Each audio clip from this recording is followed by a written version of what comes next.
Hello friends, so welcome back in Awargi के last part में आप सभी लोगों ने सुना कि इश्क की अनाया को सारी होती है। अनाया कहते हैं इश्क की अपनी हद में रहो, ऐसा ना हो कि मेरी हद खत्म हो तो तुम्हारे लिए बहुत बुरा हो जाए। इश्क की अनाया के ऊपर ऑलमोस्ट चढ़ ही जा रही होती कि क्या क्या करोगे आप, बताओ ना, निकाल दो ना मुझे अपनी कोचिंग से। अगर मुझसे इतनी दिक्कत है, मेरे सिगरेट पीने से, सबसे बदतमीजी करने से अगर मुझे इतनी दिक्कत हो रही है तो निकाल दो मुझे। लेकिन नहीं करोगे ना आप ऐसा, क्योंकि आपके दिल में मेरे लिए कुछ ना कुछ तो जरूर है, कुछ तो है। आप मुझे पसंद करने लगे हो, तभी तो मेरा सिगरेट पीने से आपको दिक्कत होती है। मैं पढ़ूँ नहीं तो आपको दिक्कत होती है। अरे कहिए ना, मैं भी तो आपके एक हाँ के इंतजार में बैठी हूँ। बस आप एक बार हाँ कीजिए और मैं पूरी दुनिया आपके कदमों में रख दूंगी। सच बता रही हूँ मैं आपको। ये कहते हुए वो ऑलमोस्ट उसके ऊपर ही आ जाती है। तो अब अनाया का सब का बांध टूटने लगता है और वो जोर से जो है इश्की को पीछे की तरफ धक्का दे के उसके गाल पे जोर से थप्पड़ मारती है। थप्पड़ इतने जोर का पड़ता है कि इश्की का पूरा मुंह घूम जाता है और होठों के किनारे से हल्का हल्का ब्लड आने लगता है, क्योंकि नेल साथ में लग गए थे। इश्की पूरी तरह थरथरा जाती है, गुस्से से उसकी आंखें लाल हो जाती है और अपना हाथ अपने गाल पे रखती है और दूसरे ही पल गाल से हाथ नीचे करके गुस्से में अनाया की तरफ बढ़ती, कहती तुम्हारी तो, और फिर अपने हाथों को जोर से खींच लेती है। अनाया की तरफ गुस्से से देखती है। अनाया कहती है कहा था ना तुमसे अपनी हद में रहो। अब समझ आया मैं क्या कर सकती हूँ, इससे बुरा भी कर सकती हूँ। स्टूडेंट हो, स्टूडेंट की तरह रहो। आइंदा यहाँ पढ़ने जब भी आओगी डिसिप्लिन में रहोगी और हद में रहोगी। टपोरी जैसी हरकतें मत किया करो मेरे सामने। हो क्या तुम, क्या समझती क्यों खुद को? इश्की अपने हाथ जोर से खींचती और कहती है अगर मेरे बाप ने मेरे हाथ बांधे नहीं होते ना मिस अनाया, तो आज मैं आपको बताते कि इश्क दीवान है क्या। ये अकड़, ये रौब सिर्फ बाप के पैसे का नहीं है। आज आपको दिखा देती कि किस बात का रौब है। मैं सिर्फ आज अपने बाप की वजह से मजबूर हूँ, नहीं तो आपकी औकात दिखाने में आपको मुझे एक सेकंड नहीं लगता। समझिए आप। और अपनी उंगली से महसूस होता है कि कुछ ब्लड सा आ रहा है, तो अपनी उंगली होठों के किनारे पे लेके जाती है और उंगली से देखते तो ब्लड आया होता है। तभी अनाया की भी नज़र वहाँ पड़ती है। कहती है तुम्हें ब्लड आ रहा है? तो कहती है फालतू की बकवास मत कीजिए आप मुझसे, आपको जो करना था आपने कर दिया।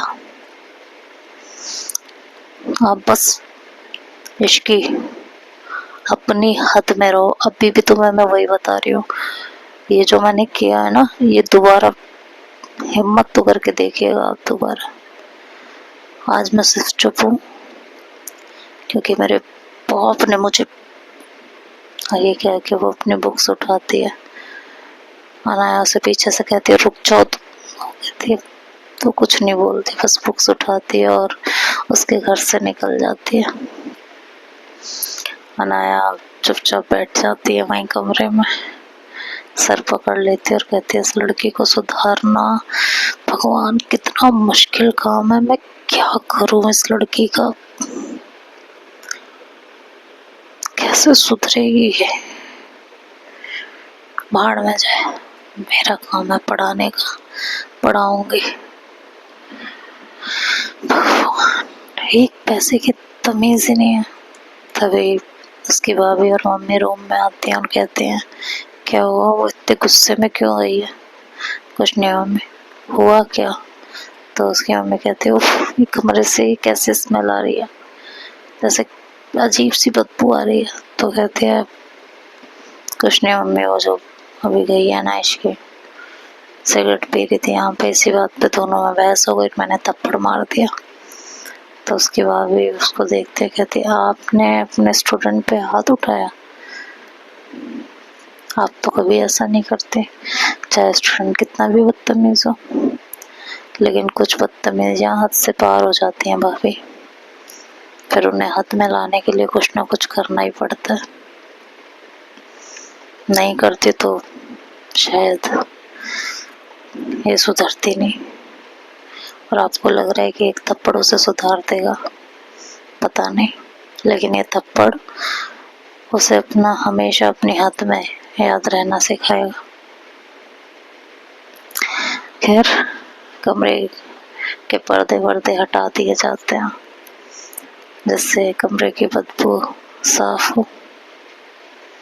उसके बाद वो अपने काम में लग जाते हैं। इधर इसके गुस्से में रैश ड्राइविंग कर रही होती है, बिल्कुल रफ, बहुत गुस्से में बहुत जोर से गाड़ी चला रही होती है और गाड़ी ले जाके सीधे अपनी गर्लफ्रेंड निहाशा के घर पे रोकती है, जो उसकी रिसेंट न्यू गर्लफ्रेंड बनी हुई होती है। देखती है कि वहाँ ताला लगा हुआ होता है तो उसका दिमाग और घूम जाता है कि वो क्या करे। इस समय उसे इतना गुस्सा आया हुआ होता है कि उसे उस समय कोई चाहिए होता है जिसके साथ वो बैठ सके, बातें कर सके और अपने दिमाग को शांत कर सके। तो वो कुछ सोचती रहती है, फिर अपना फ़ोन उठाती है और सना को कॉल करती है। सना फ़ोन रिसीव करती है, दूसरी बेल पे सना फ़ोन रिसीव कर लेती है। कहती है कहाँ हो तुम? घर पे। अभी के अभी मुझे यहाँ के मिलो। लेकिन मैं तुमसे पूछ नहीं रही हूँ, आना है या नहीं? फटाफट यहाँ के मिलो मुझे। सना उसे कुछ नहीं कहती और कहती है ठीक है मैं आती हूँ। फ़ोन रखती है और सना करीबन 1 घंटे के बाद उसके बताई हुई जगह पे पहुँचती है। उसके फार्म हाउस पे जाती है और सीधे गार्ड से पूछती है तो गार्ड उसका नाम पूछता है, फिर कहता जी चाहिए, अंदर ही है। सना अंदर चली जाती है जहाँ इसके चुपचाप सोफे पर बैठी हुई होती है। उसे देखती है और कहती है आओ सिगरेट लाई हो? जी दो मुझे। वो सिगरेट बढ़ा देती है इश्के की तरफ। इश्के सिगरेट पीने लगती है और जितनी बार वो सुलगाती है, जितनी बार कष्ट लेती है, उतनी बार उसे अनाया का थप्पड़ याद आता है। उसका दिमाग और घूमने लगता है। उठा के सिगरेट के डिब्बे और सिगरेट सब फेंक देती है। मतलब गुस्सा इतनी चरम पे होता है ना इस समय कि शायद अगर उसके पापा ने उसे मजबूर नहीं किया होता तो वो आज अनाया गया तो गला ही दबा देती या उल्टा पलट के थप्पड़ रख देती। लेकिन आज वो दोनों में से कुछ नहीं कर पाई भी।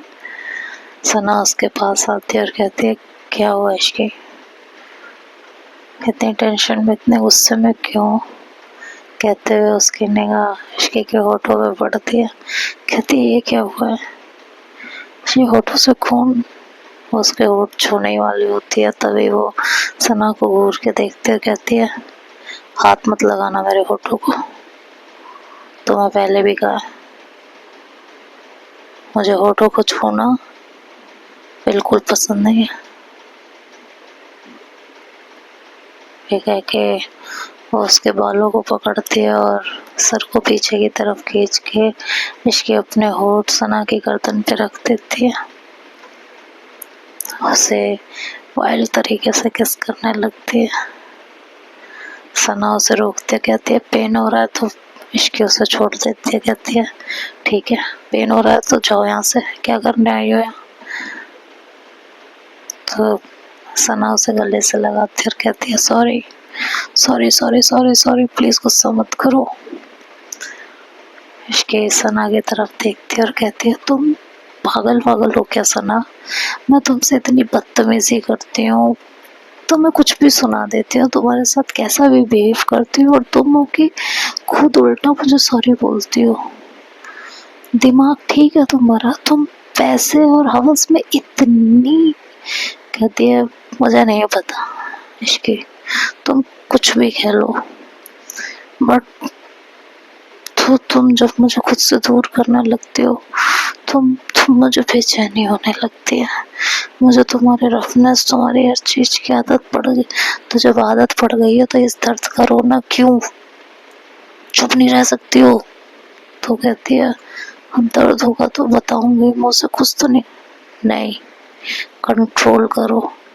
आदत पड़ना उसे कहते हैं कि आप कुछ मुंह से ना बोलो, and if you can't then it's okay. मैं कोई जबरदस्ती नहीं कर रही तुम्हारे साथ। ये कह के वो अपने रूम में चली जाती है।